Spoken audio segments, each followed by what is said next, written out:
王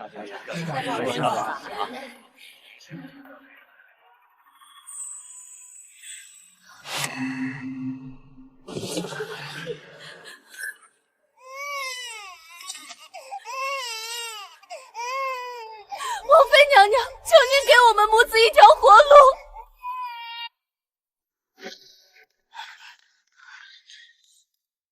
谁放他进来的？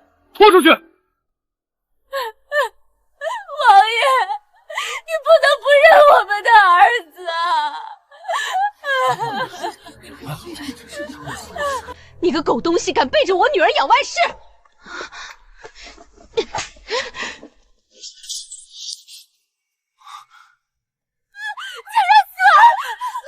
贱人，谁准你抱着野种到正妃面前耀武扬威？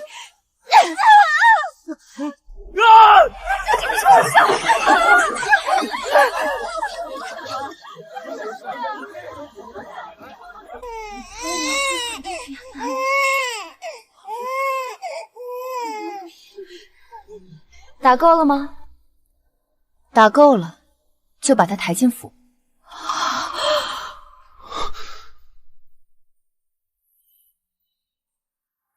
毕竟王爷的骨肉流落在外可不成体统。至于他，既然夫君要了人家姑娘的身子，就进府给我当妹妹吧。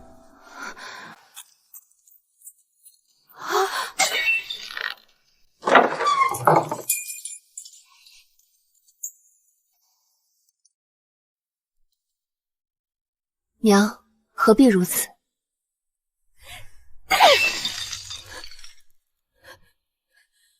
合理！宁宁，你现在就跟娘回扬州，那个周姨就是个畜生。当初她怎么跪在我面前发誓的，说这辈子只有你一个女人，结果呢？你在屋里拼命生孩子，她在外面养外室，连私生子都弄出来了。这种烂货，你留着她恶心自己吗？娘，权势、富贵，你女儿如今都有了，我管她养人做什么？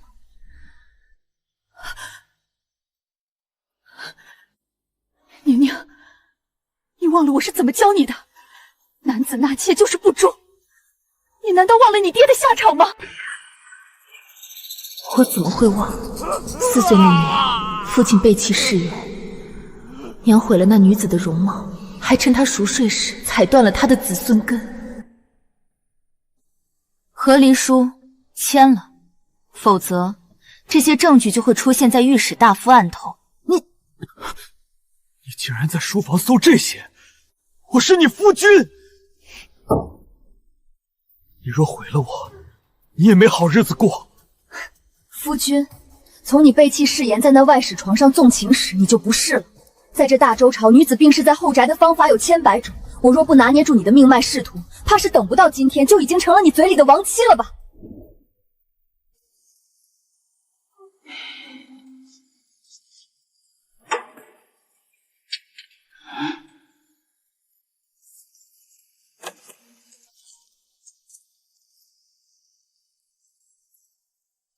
沈侯爷，从今往后山水不相逢。宁宁，乖，娘要先走一步了。娘不是不想带你，可娘现在一无所有，得下扬州去干活赚钱。娘，你会回来看宁宁吗？你现在是这老货唯一的孩子了，他就算再畜生，为了这一脉香火，也不会对你不好。你且在京城吃好的穿好的，等娘赚够了钱，你要是不想在这里待着了，娘就带你走。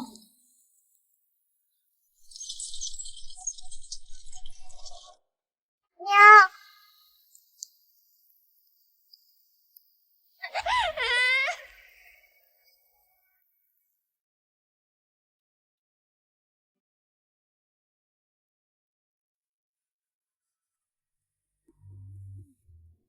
我遗传了母亲的美貌，却没遗传她的诗情画意。在这满京城的名门闺秀比试中，我博不来才女的名号，倒落了个第一美人的虚名。可比起绣花，我更爱这算盘珠子里的乾坤。放下！一个侯府嫡女，整日里拨弄这些商贾之物，成何体统？父亲息怒，女儿不过是帮家里核对账目。核对什么？你是想像你那个娘一样满身铜味气吗？父亲不喜欢我看算盘，后来我才知道，我那获罪的外祖父曾是户部侍郎，拨弄算盘的一把好手。父亲忌惮我娘的精明，更害怕我长成另一个他。你娘最近在扬州，身边可有新人？那些送货的、跑船的，可有缠着她的？父亲若想知道，何不亲自写信去问？胡说八道！我恨不得这辈子不见那个疯女人。沈氏，你又来做什么？宁宁已经及笄，她的婚事我已经定下了，是翰林院的一位老实后辈，下嫁才是稳妥。我呸！沈侯爷，你在这京城混了这么多年还不懂吗？老实人最阴了，一旦翻脸，比伪君子还毒。那你想怎样？我的闺女要挑一个她喜欢的，也喜欢她的，上嫁下嫁都好。你爹虽然废了，但还有权，老娘有的是钱。我们要保他顺心顺意过一辈子。好，好，好，我管不了了，随你们去。冤孽都是我的冤孽。宁宁，娘想留你到18岁，到时候你慢慢挑，挑个能一生一世守着你的。在这个时代，只有握在手里的幸福才是真的。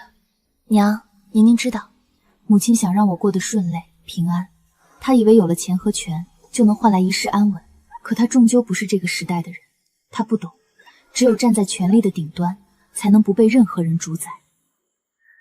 娘追求的是情，而我追求的是位。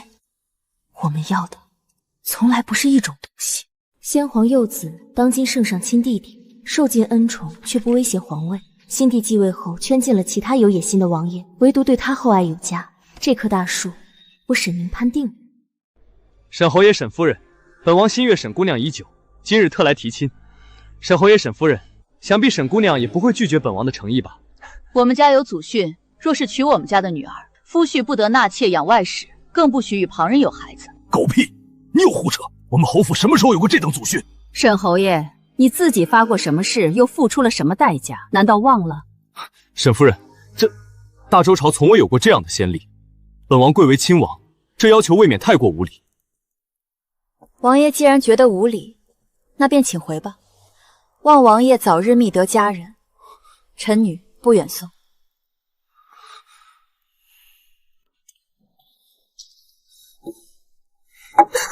王爷，京中传言沈姑娘正在与翰林院学子议亲，婚事将近。议亲？那沈宁这辈子只能是本王的。来人，备好东西，明天再去一次沈府。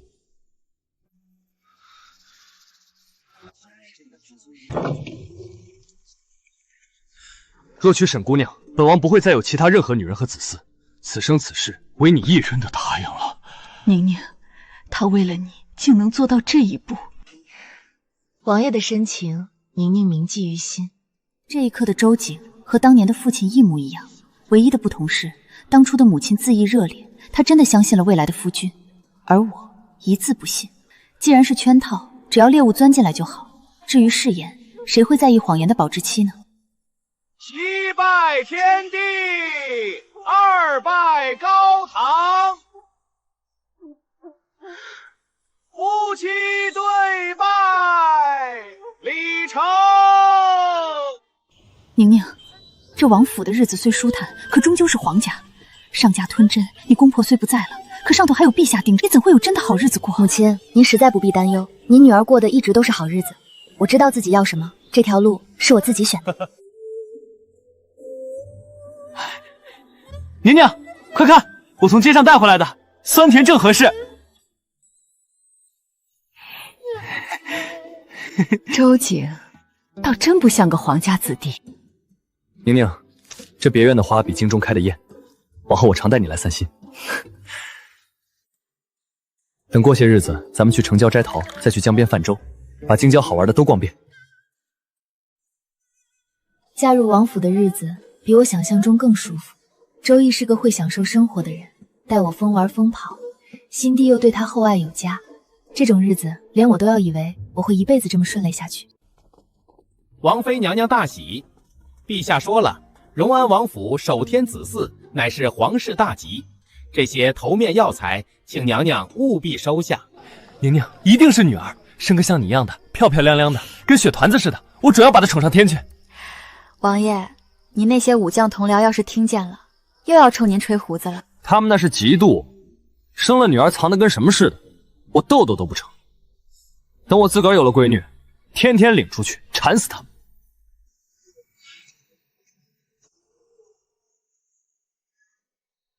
菩萨保佑，定是个女儿。王爷，您可知道您这一年都养死了多少条锦鲤？没有啊，那鱼都活了快1年了，就是时而胖时而瘦的。我还纳闷这鱼怎么还会变戏法呢？你想过奇怪，就没有想过是你夫人我每日让人偷偷去把撑死的鱼换下来的吗？怎会如此？我明明每天都喂得饱饱的。一条鱼，你每次倒那么大一瓢鱼粮，它能不撑死吗？它不是变戏法，它是换了一代又一代。看来我得好好和他们取经，学学如何养孩子了。夫人，天色已晚，我们回房吧。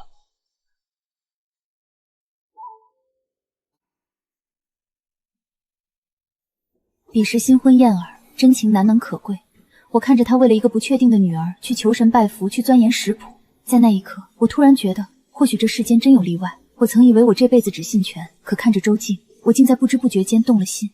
这颗心跳得让我有些惶恐。王妃，急报！宿州爆发瘟疫，陛下焦头烂额，王爷亲自请诊前去治医。怎么可能？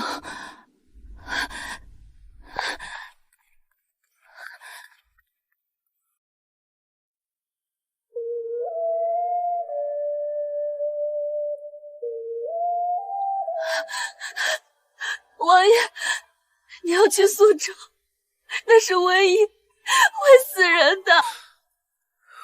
好了，别哭啊。皇兄待我恩重如山，如今正是他需要人的时候，我不能不去。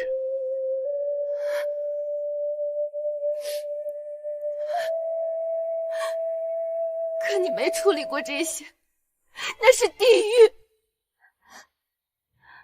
宁宁，别怕，皇兄答应我了，只要我解决宿州的事情，咱们闺女一出生就封她做大周朝唯一的朝和公主，有封地，有府兵，谁也欺负不了她。宁宁，等我回来。丫头，爹去给你正公主名头了啊，你可得生得漂漂亮亮的报答爹，像你娘一样，懂吗？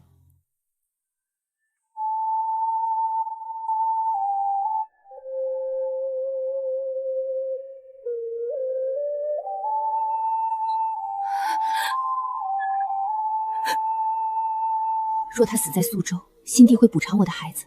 我守着王府，一生荣华，这本就是我谋划的高价之路。可为什么我现在的心竟然疼得像被生生剜去了一块？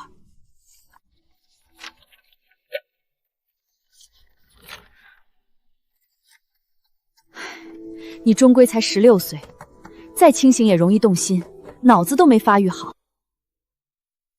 娘，您在说什么风凉话？周瑾在那边生死未卜，这些古籍没用。让我想想，我当年刷到的那些医学科普帖子是怎么说的？好像有大蒜素，还有通风隔离。那我们试试吧，娘。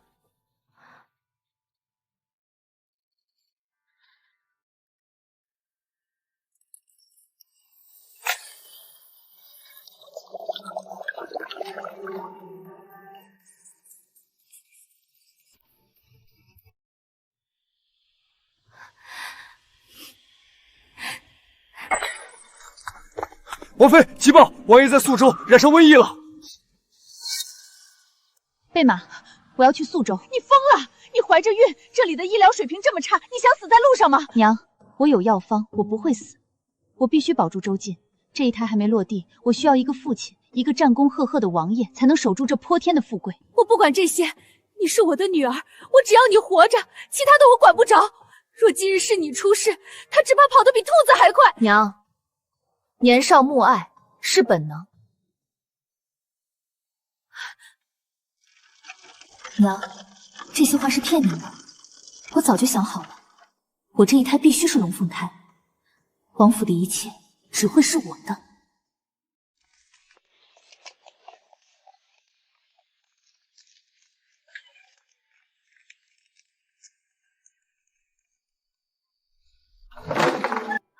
我赶到时，他真的就只剩下最后一口气了。若是再晚来半日，我便只能在那堆乱葬岗里寻他的尸首。周姐，你怎么敢把自己弄成这副样子？宁宁，我定是烧糊涂了，怎么瞧见宁宁了？她在王府里。周姐，我在这里，张嘴，喝药。宁宁，真的是你？不是吗？王爷，我想你了，就带人来找你了。是宁，你疯了？你怎么能来这种鬼地方？你肚子里还有孩子！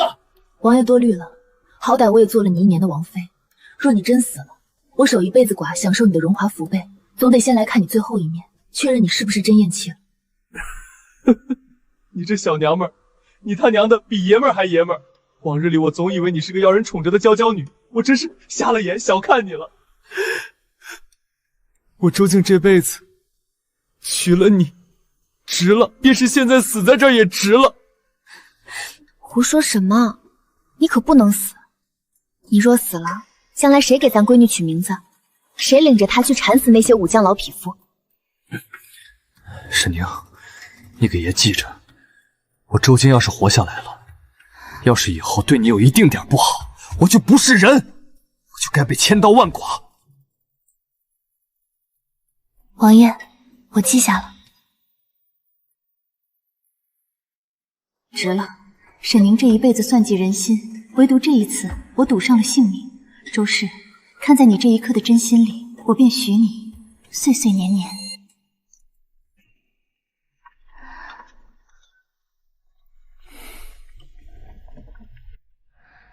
少年夫妻情深意重，此时此刻，万金不换。宁宁，大家都说女儿像爹，我以前还不信，现在看着我这闺女，这大脸盘子真是跟我一模一样。王爷胡说什么呢？女儿家皮肤娇嫩，以后长开了定是倾国倾城，不许您这么嫌弃她。好，好，好，夫人饶命，我不说了，不说了。咱闺女天生丽质，是我大周朝最好看的公主，比她爹强100倍，行了吧？3岁时，父母和离，我在祖母和婶娘的教导下长大，他们教我的永远是家族利益第一，教我如何高价，如何相敬如宾。我曾以为我这辈子都不稀罕感情，甚至不想要一个家。可如今看着他，看着孩子，我竟惊觉惶恐。命运何其厚待我，给了我权势，竟又给了我这般滚烫的真心。奉天承运，皇帝诏曰：荣安王平易有功，特封其长女为朝和公主，赐封地千户，良田万享，钦此。宁宁，你瞧，连我也沾了你的光，得了皇上的名头。苏州这一遭，周杰若还是个男人，就该记你一辈子。娘，他会的。这一年我18岁，其实我知道，往日成婚1年，我们之间虽好，却总隔着一层看不见的隔阂。我不信他的诺言，他也未必全然懂我的心。可苏州之后，那层隔阂消失了。宁宁，往后余生，我绝不负你。当初提亲时的誓言，你可还记得？此生唯你一人。我也只信王爷一人。我们开始知无不言，只恨时间走得太快。我开始相信，这世上真的有那种万金不换的真情，可我也隐隐有些不安。月满则亏，水满则溢。如今的我，站在了这世间女子所能达到的幸福巅峰，这种圆满，真的能长久吗？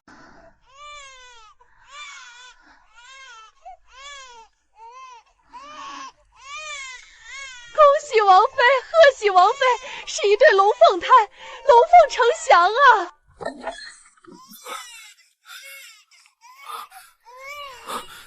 宁宁，对不起，对不起，对不起，我来迟了，是我来迟了。这味道不是府里的，也不是我的，那是年轻女子惯用的春江花月，带着一丝甜腻，一丝挑衅。苏州之喜，我九死一生救她回来。4年来，我以为我修成了这世间唯一的圆满，可原来命运最喜欢在人最哀求坚守的时候，将一切强夺摔碎，何其残忍！是不是很疼？一定很疼。宁宁，别哭了，生下来了，咱以后再也不生了，我再也不要你疼。王爷，没事，没事。娘娘，你别吓我，你怎么笑了？我笑我自己蠢。周静，你口口声声说不要我疼，可最疼的那把刀，现在就握在你手里。我不再只是沈宁，我还是3个孩子的母亲。母亲当年废了父亲，远走扬州，为我挣了一条退路。我现在必须为我的孩子们计深渊。母亲，您看，您庇佑在羽翼下的女儿，终于在这一刻长大了。周景，既然你撕碎了情，那从今往后，我沈宁要的只有你手里的权和这王府的命脉。娘娘，皇兄准了本王2个月的假，这段日子本王哪儿也不去，就在这儿陪着你和孩子。王爷厚爱，臣妾受宠若惊，只是外头若有要紧事，王爷切莫耽误了。什么事能比你坐月子要紧？本王只想守着你们母子。陪我坐月子，是想洗清你身上那股洗不掉的冷香味，还是想借此掩盖你金屋藏娇的罪证？周琦，你这种自虐式的补偿，真让人作呕。哼，王爷真是体贴，不知道的还以为王爷在外面偷了腥，正回家赎罪呢。岳母大人说笑了，本王一片真心，天地可见。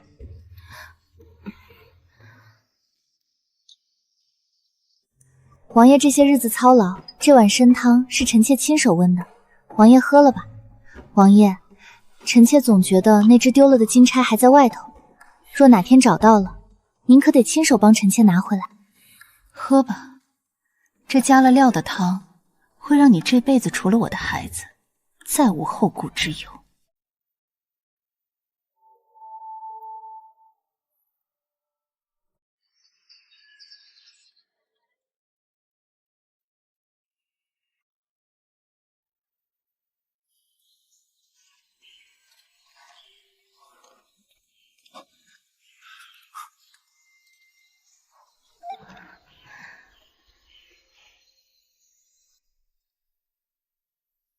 娘娘，军中有些急务需出京处理，大约要走7日。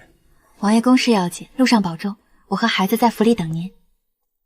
公务，只怕是那个女人的产期到了。周易，这1年来你演的辛苦，我陪你演得更辛苦。探子回报，他去了城郊那处私宅，那里请了全京城最好的接生婆，他要去陪他的外室生产，去全他的情谊。娘，您说男人怎么能一边对着正妻深情告白，一边为外室遮风挡雨？因为他们贪心，既想要名声地位，又想要那点所谓的野趣。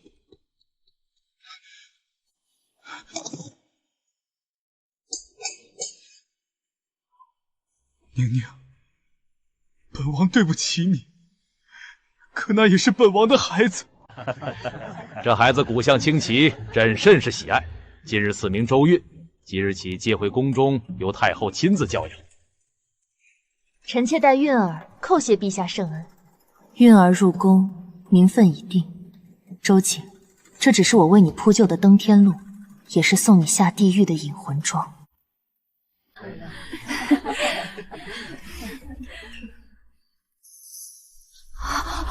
民女阿瑶见过王爷，见过王妃。王爷说今日小世子周岁，特选民女以义妹身份贺喜。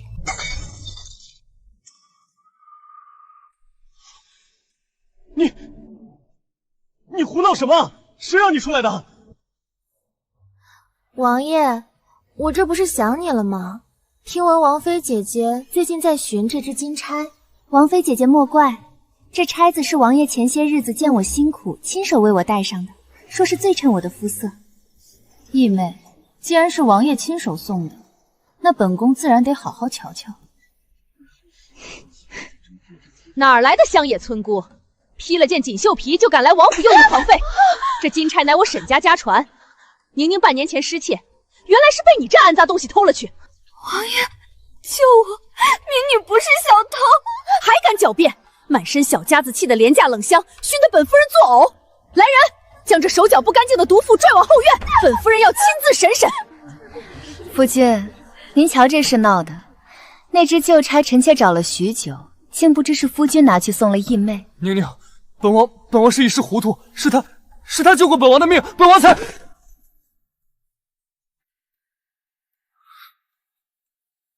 宁宁，只要你不生气，本王立刻把他赶得远远的。你原谅本王这一次，就这一次。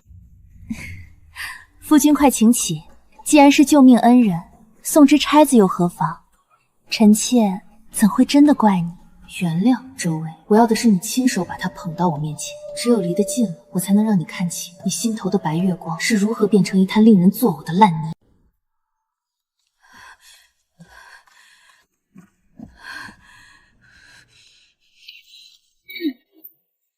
1年，宁宁，看瞒着你在外面养了那个贱人整整1年，连孩子都抱在怀里了。跟娘走，回扬州或者下江南，咱们沈家有的是钱。娘带你合理，绝不在这安杂地方受这窝囊气。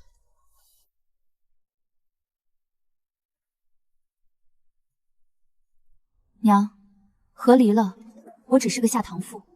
沈家在扬州虽富，但在京城权贵眼中不过是待宰的肥羊。宁宁，你还要留在他身边受辱？受辱？不，我要的是靠山。我是王妃，是韵儿和阿玉的母亲。我若走了，沈家便是无根之木。您在商场上的万贯钱财，分分钟就会被权势瓜分殆尽。可你会活得很累，累过心死。娘，从今天起，这王府就是我的战场。我要的不再是周杰那点虚伪的情，而是这滔天的权。我要握住这权势，让那些敢算计我的死无葬身之地，为我沈家，为你撑起一个谁也动不了的避风港。去告诉王爷，本宫等他来认错。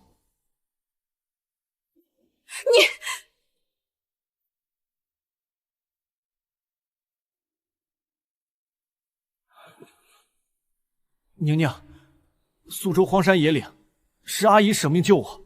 本王若不管他们母子，还是人吗？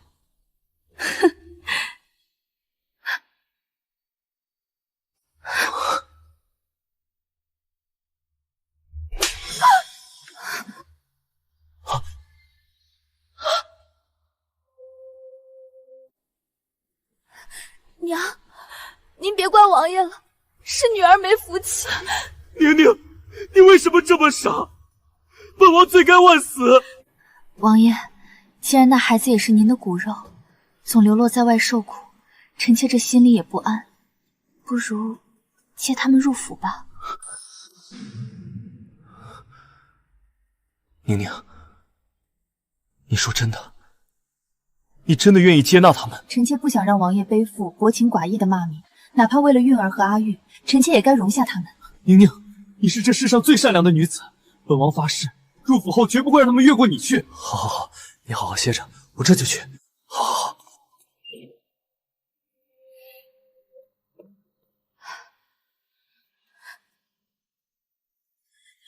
宁宁，这苦肉计未免太伤自己。不让他疼到骨子里，他怎么会觉得我受了天大的委屈？接阿衍入府，不过是把猎物关进底下，看着那对母子如何一点点变成我的棋子，最后被你亲手踩进泥潭。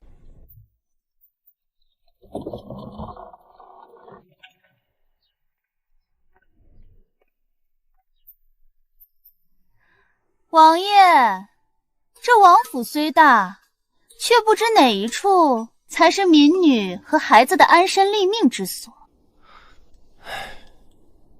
放心，宁宁已经安排妥当，你早点要才好了。妹妹辛苦了，既然入了大门，往后便是一家人。王爷的救命恩人，本宫定会厚待。姐姐大度，我这孩子虽是侧出，却也是王爷的骨肉，总该与世子平起平坐才是。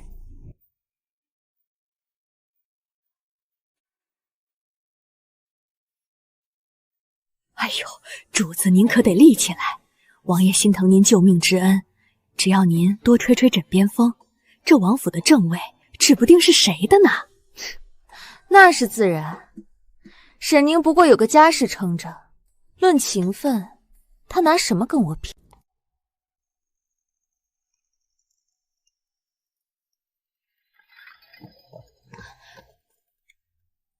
你真由着那人在眼皮底下蹦跶，他那心思都写在脸上了。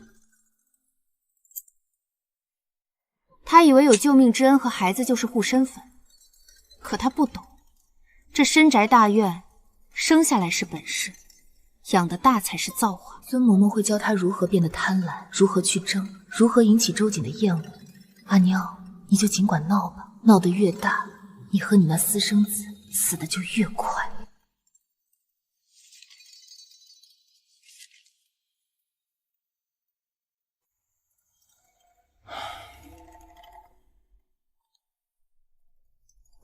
王爷最近操劳，也要顾及身体。臣妾昨日听宫里传信，说陛下近来批阅奏章，总会提起王爷在宿州的功绩，连太傅都夸韵儿有先皇之风。皇兄，当真提到了韵儿？还说要亲自见他呢。陛下膝下空虚，皇位承袭之时，朝中早有议论。王爷是陛下的亲弟弟，如今陛下又亲自教养韵儿，这其中的深意，王爷还不明白吗？宁宁，你是本王的福星，若真有那天，你便是这天下最尊贵的女人。当今圣上费心隐藏着的儿子，自然继承大统。周易，我给你的这份野心，就是悬在你颈上的断头台。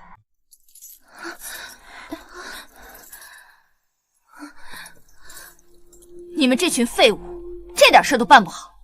这可是西域进贡的珍珠，王爷宠我，你们这群贱奴竟敢拿刺会糊弄！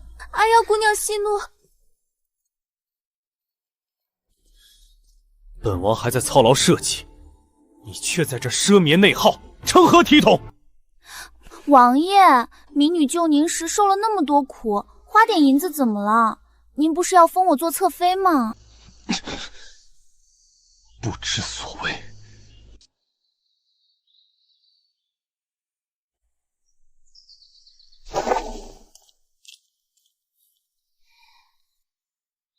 再去送几箱好的，他要什么给什么，务必让他在王爷面前把那点乡野贪婪暴露得干干净净。男人的温情最怕柴米油盐和欲望横流。阿妖，你越贪，他那点救命恩情就散得越快。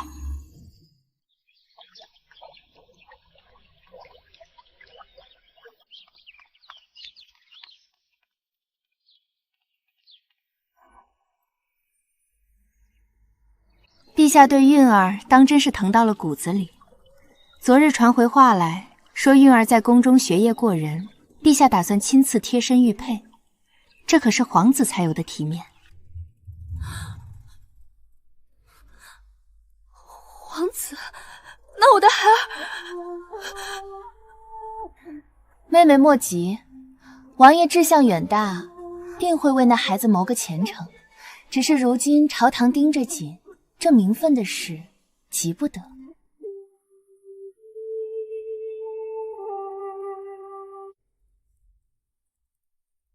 您不能这般偏待啊！别的孩子自幼安稳长大，咱们的孩儿也该有个体面安稳的日子。求您为孩子多想几分，给他一个安稳名分。够了！韵儿是嫡长子，被皇兄看中是王府的荣耀，你这般僭越，是想陷本王于不义吗？民女只是担心他的前途。那沈宁面上大度，背地里谁知？不知所谓。本王看你是富贵日子过久了，忘了本分。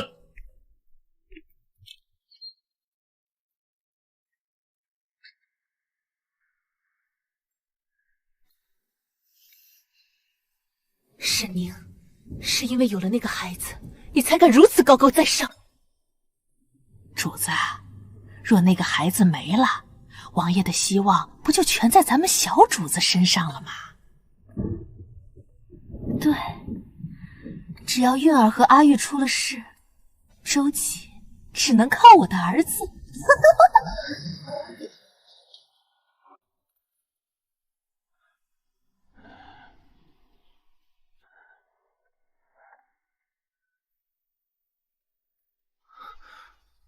沈姨，本王近日总觉腰腹沉重，浑身乏力，究竟是怎么回事？王爷，老夫直言，您这是中了虎狼之药，伤了根本。此药阴毒无比，虽能令人一时动情，却会断人子嗣。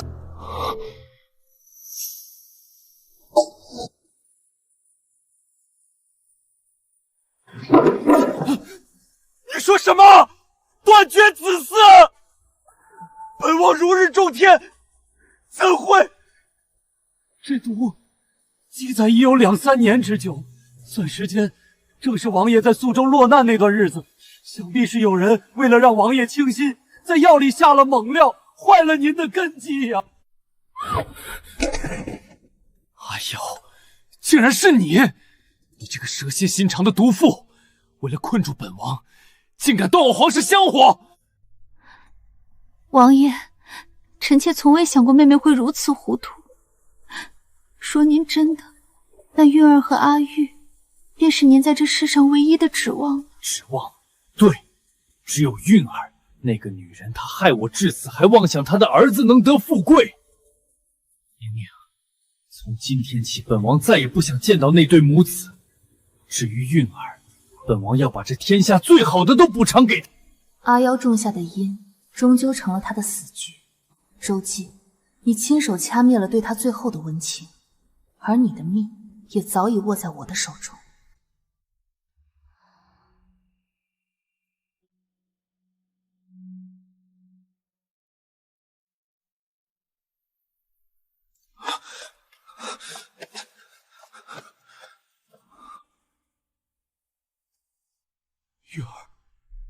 玉儿，你醒醒！太医呢？都死哪儿去了？玉儿！王爷，刚才玉儿不过是吃了一块偏院送来的如意糕，怎么转眼就成了这样？偏院？还有！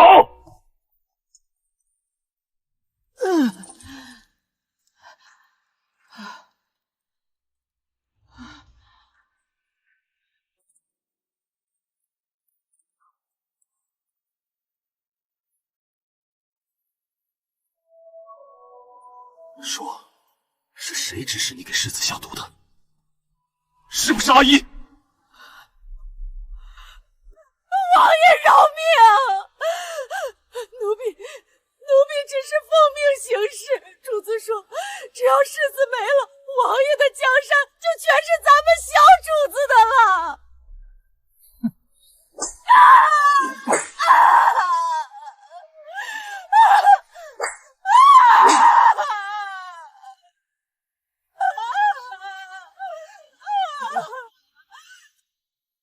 韵儿不过是服了假死的闭气药，可这嬷嬷身上的证据，却是我亲手放进去的。周姐，当初你为了救命之恩接她入府，如今我也要你亲手为了你的唯一希望，将她送进地狱。这一刀，得由你这个深情之人亲自动手，才最痛快。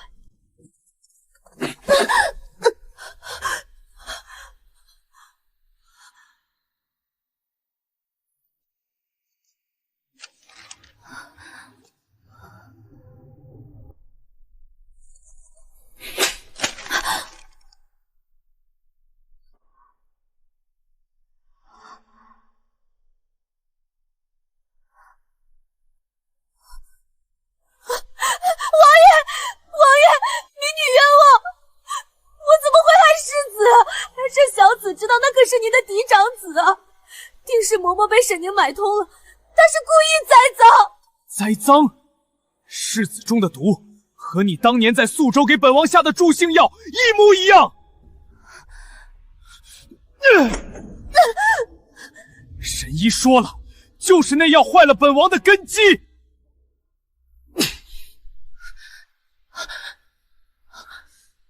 你为了名分，不惜断了皇室薪火，如今还要杀了本王唯一的指望，你这蛇蝎毒妇！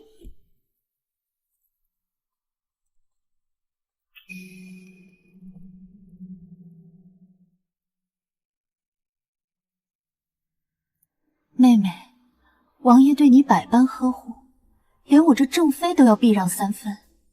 你若想要权势，直说便是，何苦对一个孩子下此毒手？沈宁，是你设局害我！你好恶毒的心！静，你这个蠢货！你被他玩弄于股掌之中还不自知！闭嘴！宁宁为了保你进府挨了岳母的打，你竟然还敢反咬一口！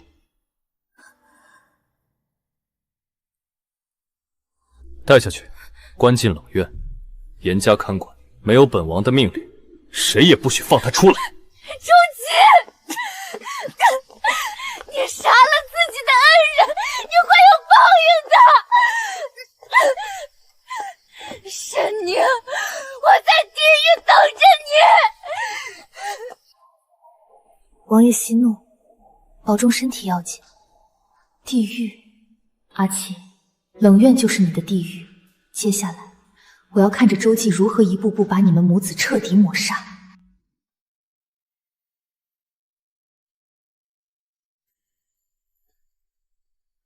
沈夫人，您拨下的50万两白银已分批赏入营中，如今禁卫军中已有30%统领为沈家马首是瞻。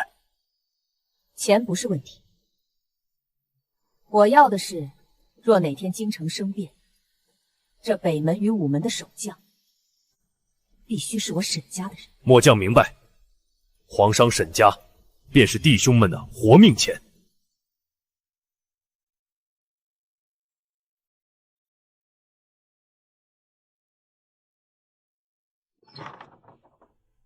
宁宁，暗桩都布好了，禁卫军、京郊大营都有我们的人，只要钱给够，这大周的刀未必只听姓周的。娘辛苦了。靠男人会心碎，靠情爱会心死。唯有握住这钱权，咱们沈家的脊梁才永远不会弯。当年你爹背弃我时，我只求财，如今看你，娘才明白，权才是财德的护身符。周进那傀儡就快派上大用场了。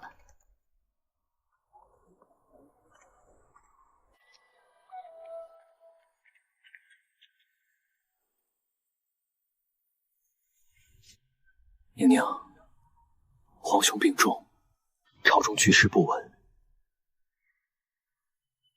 本王如今身边竟只剩你一个真心人了。王爷说哪里话？臣妾与沈家永远是王爷最坚实的后盾。周景，你尽管去做你继位的春秋大梦，这江山我要你亲手打下来，再看着他改姓沈。你以为我是你的避风港？不，我是你亲手养大的修罗。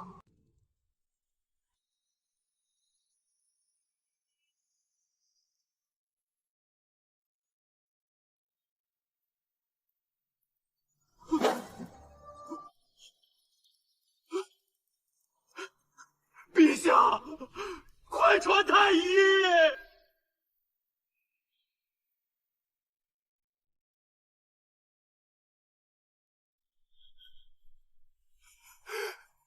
陛下驾崩了！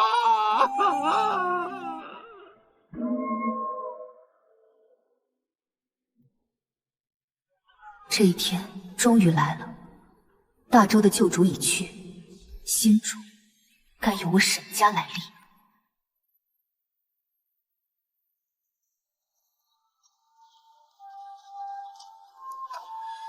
参见皇上！万岁万岁万万岁！万岁万岁万万岁！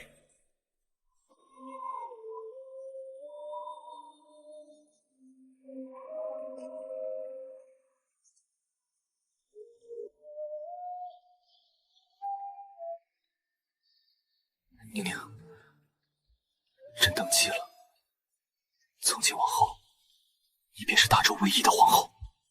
谢皇上。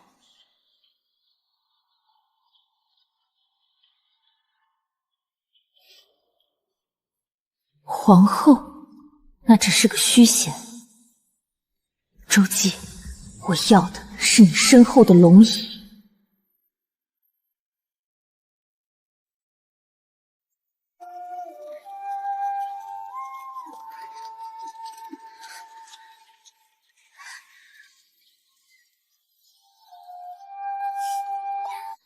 阿妖，听到了吗？这是封后大典，王爷继位，本宫封后，而你，只是他为了名声不得不囚禁在这儿的一名贱妃。沈宁，你这个毒妇，王爷放过你的，王爷不会放过你的。他会放过我的，因为他现在的江山有一半是姓沈的。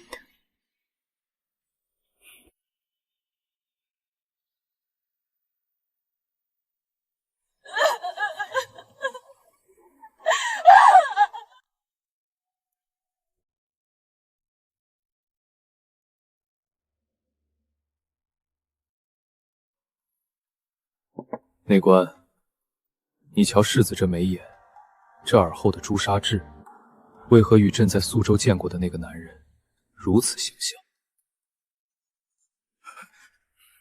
皇上息怒，世子乃龙种，定是您看差了。看差了！朕子中了那毒，身子一日不如一日，这大周的江山绝不能落入野种手中。去，给朕查！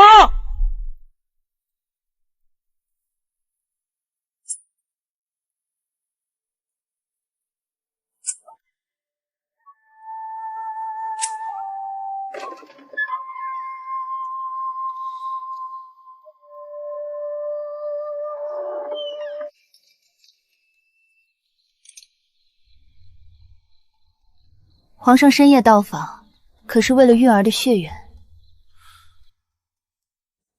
沈宁，你果然聪明。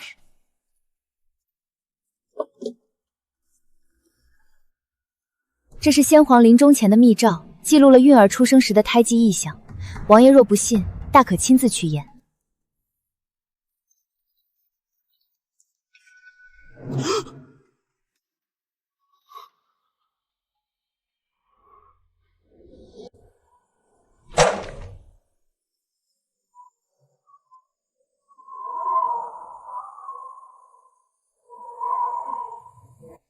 宁宁，是朕被权势蒙了眼，竟怀疑你。朕在门外站着，求你见朕一面。怀疑就像毒草，一旦种下，只需我稍加浇灌，就能让你自乱阵脚。周景，这一夜的苦是你该受的，而这大周的江山，你很快就守不住了。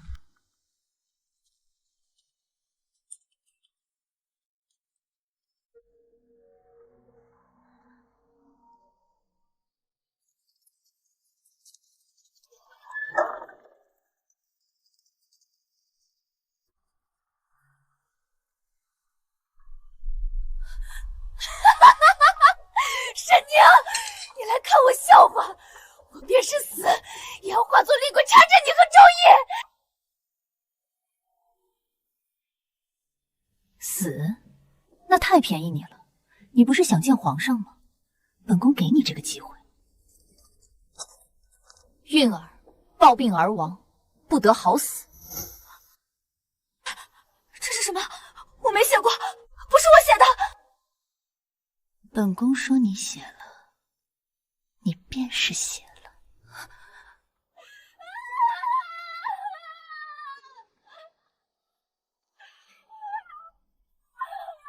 周景，你杀了自己的亲骨肉，那个韵儿根本不是你的种，沈宁才是那个毒妇。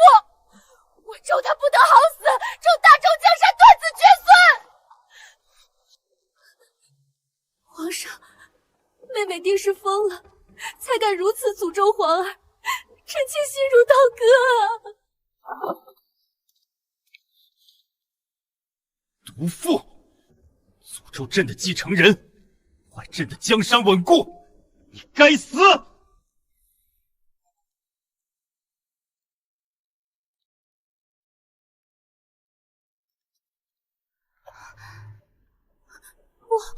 皇上，那是假的，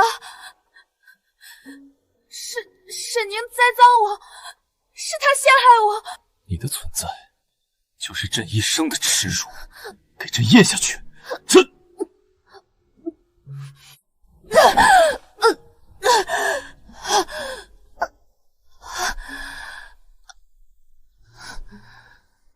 这一段荒诞的背叛，终于由你亲手画上了句号。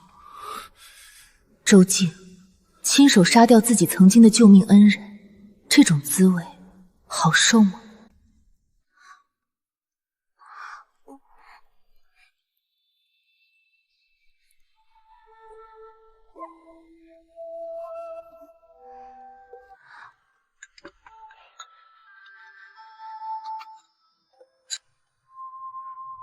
宁宁，何必留他在眼皮底下？斩草除根才是上策，免得日后生出祸端。娘，死太容易了，我要让他顶着皇子的名头，却成一个只知吃喝玩乐、唯唯诺诺的废物，一辈子翻不了身。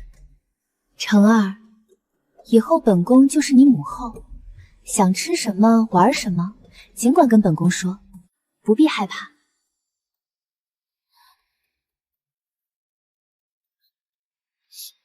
谢母后恩典。阿妖，你拼死争来的荣华，我会亲手毁灭。我要让你的儿子成为大周最清醒的耻辱，一辈子活在别人的鄙夷里。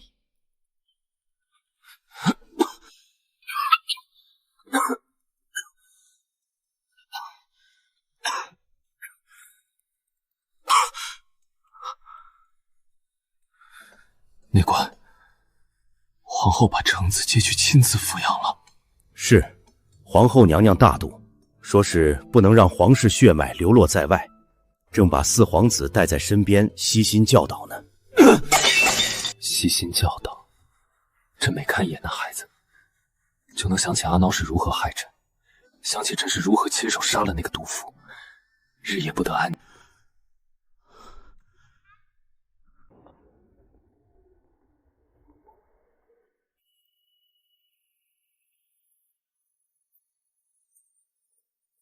你看看你啊，玩了一身泥。什么是泥？皇上瞧，成儿贪玩随性的性子，倒真像王爷当初年少的时候，活泼得很。带走，快把他带走！朕今日不想见他。周记，看着这孩子一天天长大，就是在时时刻刻提醒你曾经的背叛与残忍。这一辈子的精神煎熬才刚刚开始，你永远别想解脱。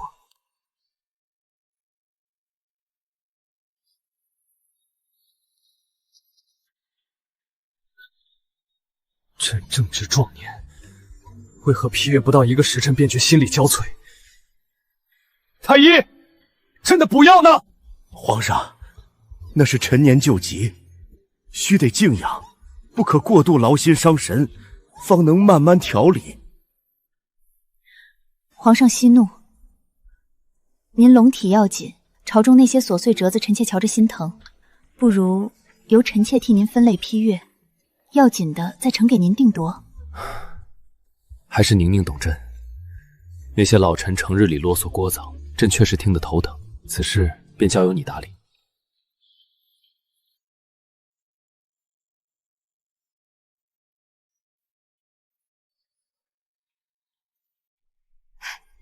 宁宁，成了。周记那些老部下，这几日被咱们沈家以体恤老臣为名调换了大半，如今各部要害皆是咱们沈家的子弟。周静自诩圣主明君，却不知这权力的根基早已信了神。他越是想歇，我就越要让他觉得这天下离不开我沈宁。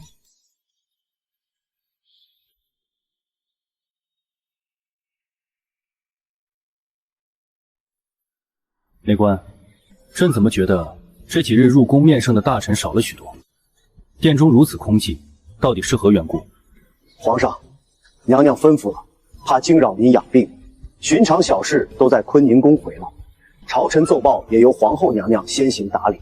朕是病了，不是废了。去，把兵部的折子都给朕拿回来，一刻也不能耽误。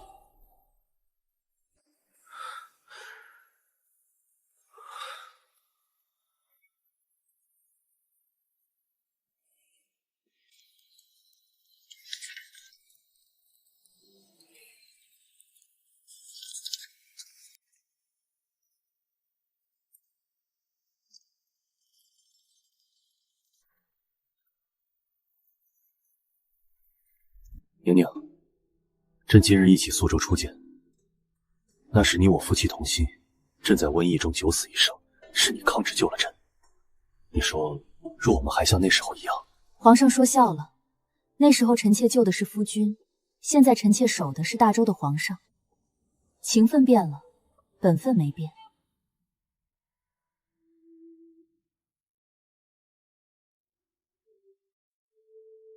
情分变了。朕最近发现，朕的亲信不是告老就是外迁，这朝堂快成你沈家的天下了。宁宁，你在试探朕的底线吗？皇上，沈家是您的刀，臣妾是您的盾。臣妾这么做是为了在您龙体欠安时，没人敢翻了天去。难道皇上连臣妾也不信了？信！朕亲手杀了阿毛，断了所有念想，只剩你和韵儿了。你若是骗朕，朕定拉着整个沈家陪葬！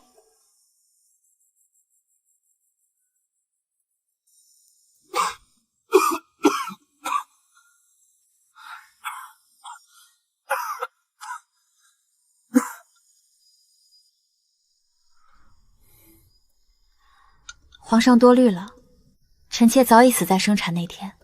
现在的沈宁只想让您的皇位坐得更稳。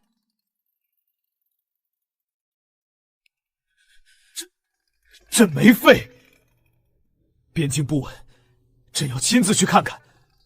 朕要让所有人知道，这江山还是朕的。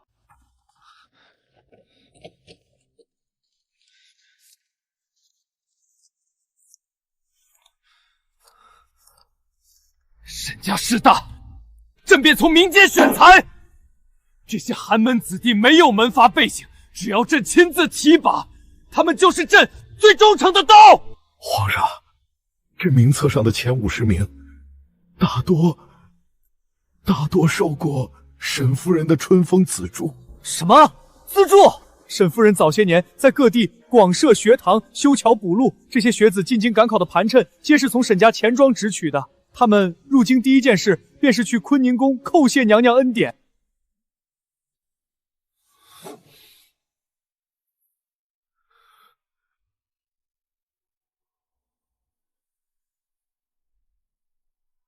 沈安，京郊营的调防令已下，以后兵权由你代劳。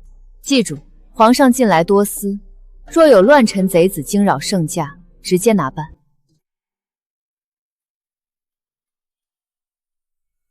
臣等遵命，定不负娘娘厚望。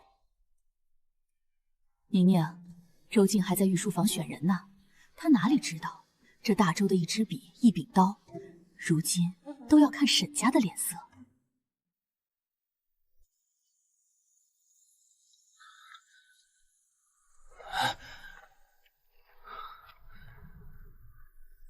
沈宁，朕提拔寒门，你断朕后路；朕调遣亲信，你借刀杀人。你到底要让朕当一个什么样的皇帝？皇上错了，臣妾是想让您当一个万岁的皇帝。只要您好好在养心殿歇着，这江山沈家自会替您守得万事太平。孤家寡人，臣竟在自己的皇宫里成了你沈家的囚徒。皇上息怒，边境告急的折子已经到了，您不是想亲征吗？臣妾准了。你说什么？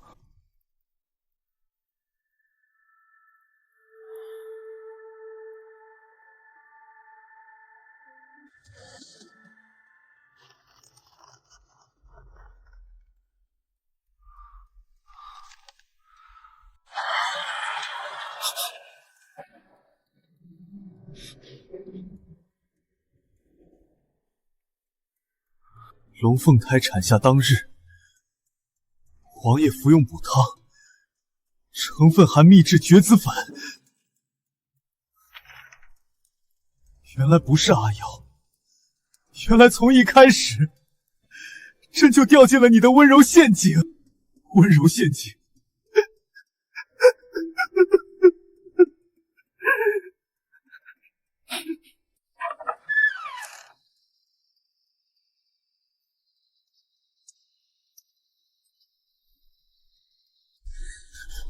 为什么？沈宁，朕当年为了娶你立下重誓，在苏州对你掏心掏肺，你竟在朕的药里下毒。皇上问为什么？那本宫问你，苏州关驿的阿依，周岁宴上的金钗，还有那一年的瞒天过海，又是为什么？若不是你执意如此，我又怎会落得如此下场？你从那时就知道了？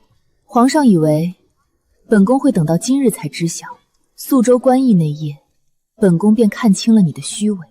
10年隐忍，不过是在等一个让你彻底绝望的时刻。皇上，男人的深情总是带着血，你断了我对情爱的念想，我便断了你皇室的香火。这绝子药是皇上欠我的。沈宁，你这个疯子，你竟隐忍至此！疯的是这个世道。皇上，这江山您守不住，臣妾便替您守了。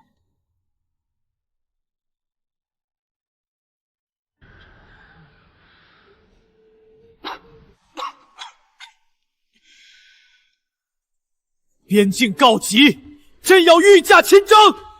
唯有在战场夺回兵权，朕才能真正坐稳这龙椅。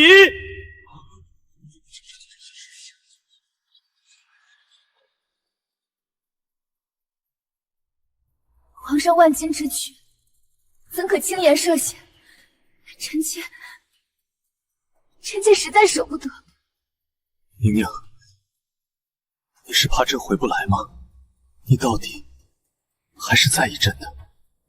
臣妾自是盼着皇上平安，既然皇上执意要去，臣妾定会守好后宫，等皇上凯旋。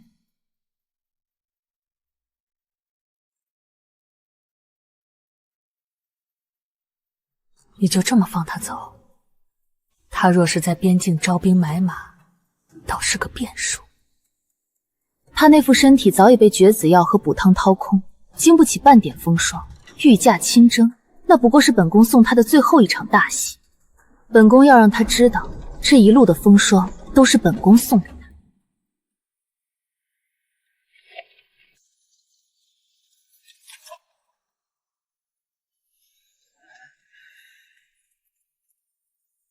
皇上，要不咱们歇歇？不，继续赶路。只要立功，只要让他永远仰望朕。周颖，带着你那廉价的幻觉上路吧。这大周的千里江山，此后再也不会有你的归途。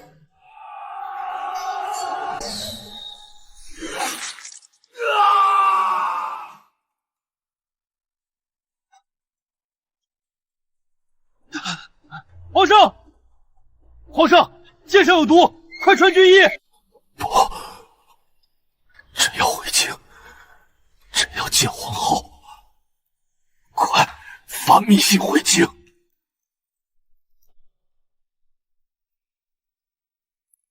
宁宁，朕错了，朕把兵权都给你，江山也给你，求你来见朕最后一面，送去坤宁宫。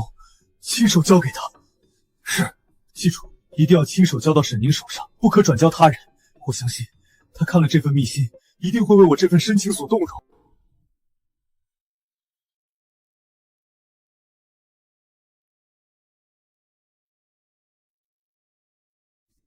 他写了什么？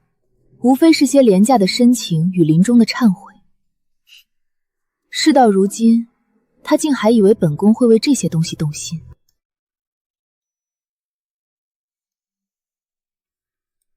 周景，这便是你给我的深情。这最后的深情，还是留给地狱里的阿玉吧。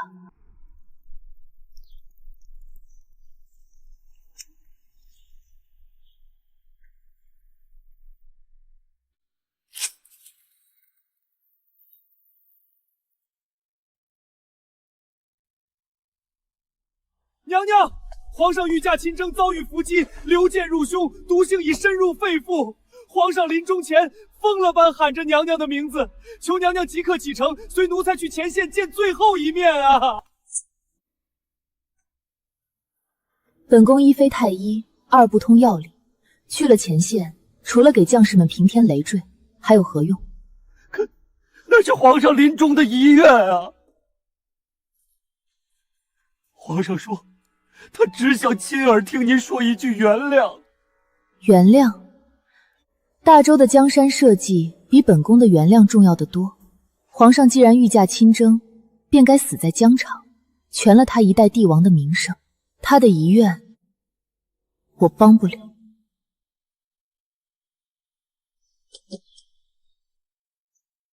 回禀皇上，本宫体弱，受不得颠簸。既然他要见故物，便把这件东西带回去。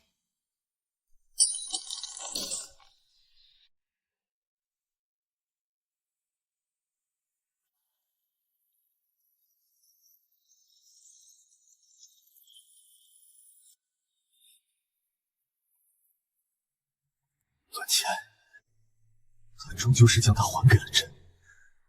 宁宁，你连最后一面也不愿给朕吗？皇上保重，娘娘她是体弱。体弱？她是心狠。她让朕带着这根插走，是要朕到地狱里也记着欠她的债。她从未原谅朕。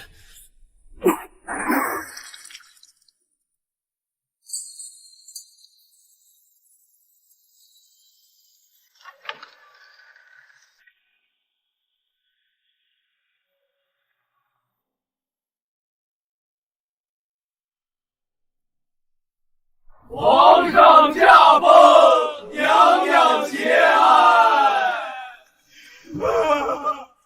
他走了，走得好。从今天起，这大周再也没人能挡本宫的路。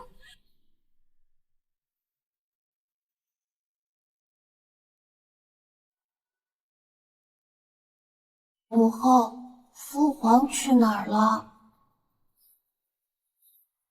他去了一个再也不会回来的地方。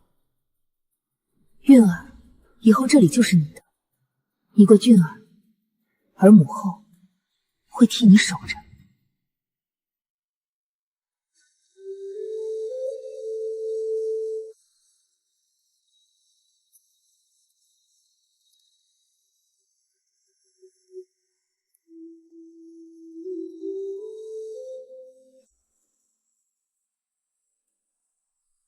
吾皇万岁万岁万万岁！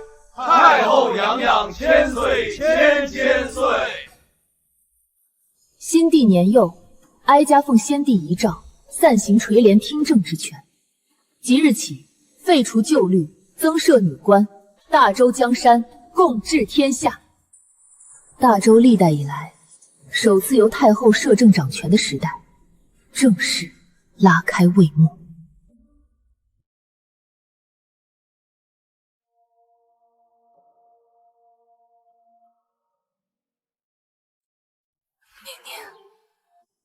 我们赢了，这大周终于是咱们沈家说了算了。娘，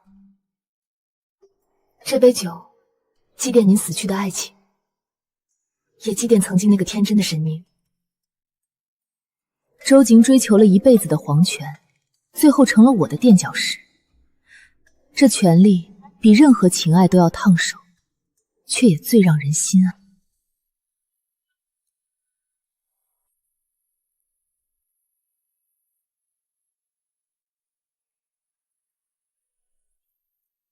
娘，您看，这山河入眼，山再无枷锁。宁宁，你做了我当年想做却不敢做的事。因为我明白，与其求一个男人的真心，不如求这天下人的畏惧。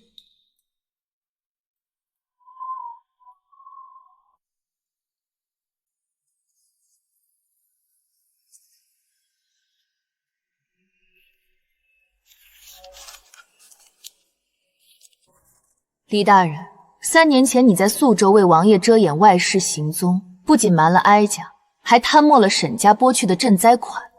你以为先帝去了，这账就消了？太后饶命！臣也是受皇命难为呀！皇命难违，我看你是利令智昏。来人，剥去官服，查抄家产，3族之内永不录用。太后饶命啊！太后！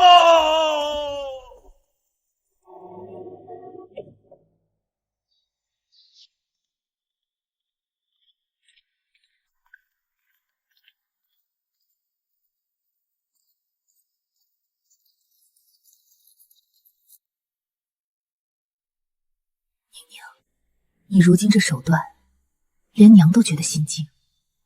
娘，当年帮他隐瞒的人都是扎在我心上的刺，不拔干净，我睡觉都不安稳。京城人称我冷面太后又如何？这皇权只有握得够紧，才没人敢再提荣安王妃4个字。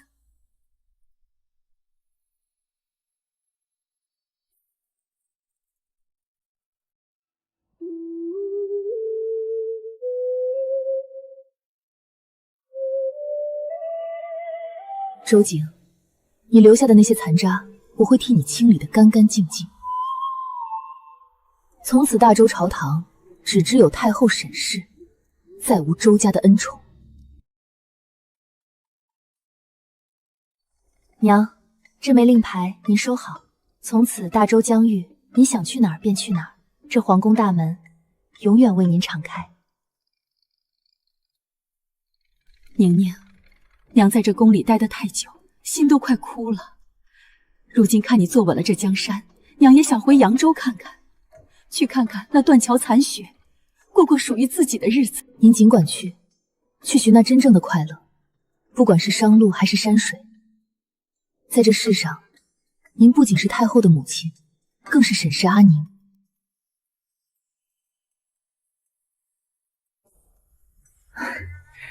这就走了。宁宁，当年我和离时只带走了钱，留你在这深宅受苦。如今看到你翻手为云，娘感慨万千。娘，您教过我，靠男人不如靠钱权。若没有您这些年在外打下的商路暗桩，宁宁也走不到今天。宁宁，你比我活得更痛快，也比我更像一个主宰。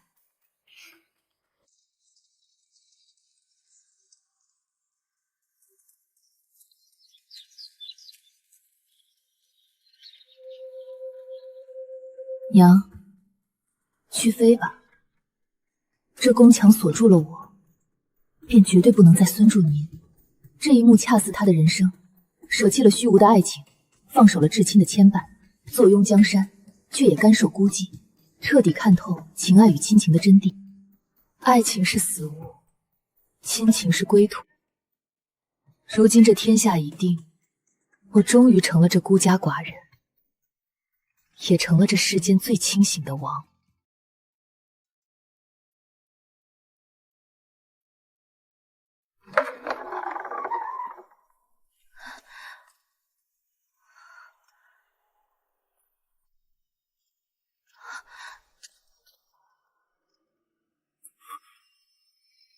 宁宁，你真的来了，救我！别碰他！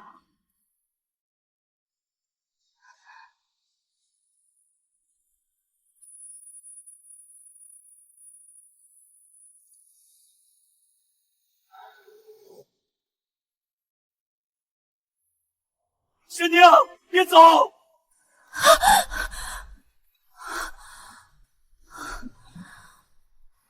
若当年没有救你，你就死在苏州的瘟疫里，全了一世情深的名声，而我也会带着孩子在王府安稳余生。何苦非要看清你这颗狼心？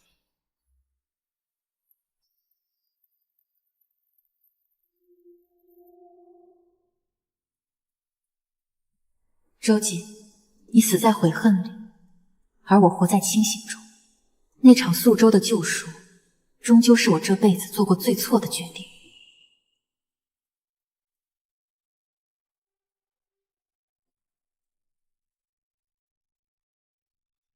奉天承运，皇帝诏曰：储君周运，天资英锐，德才兼备，着吉日亲政，望尔等同心动德，辅佐新君，共保大周江山社稷。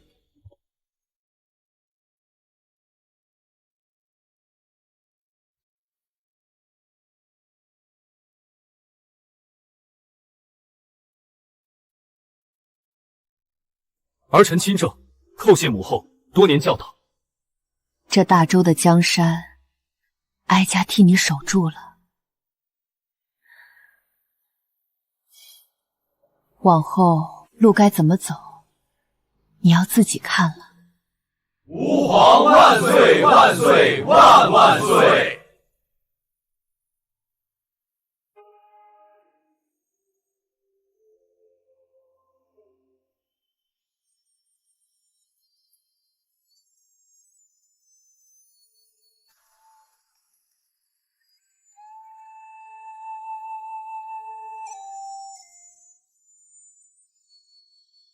！16岁入府，20岁封后。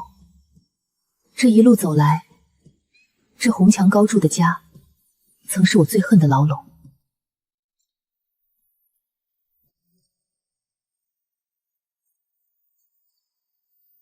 可如今，这牢笼成了我的天下，没有了周瑾，没有了那些虚伪的情爱算计，我才真正看清了这大周的山河。从此山河入怀，万民皆是归宿，再无周瑾，再无阿瑶。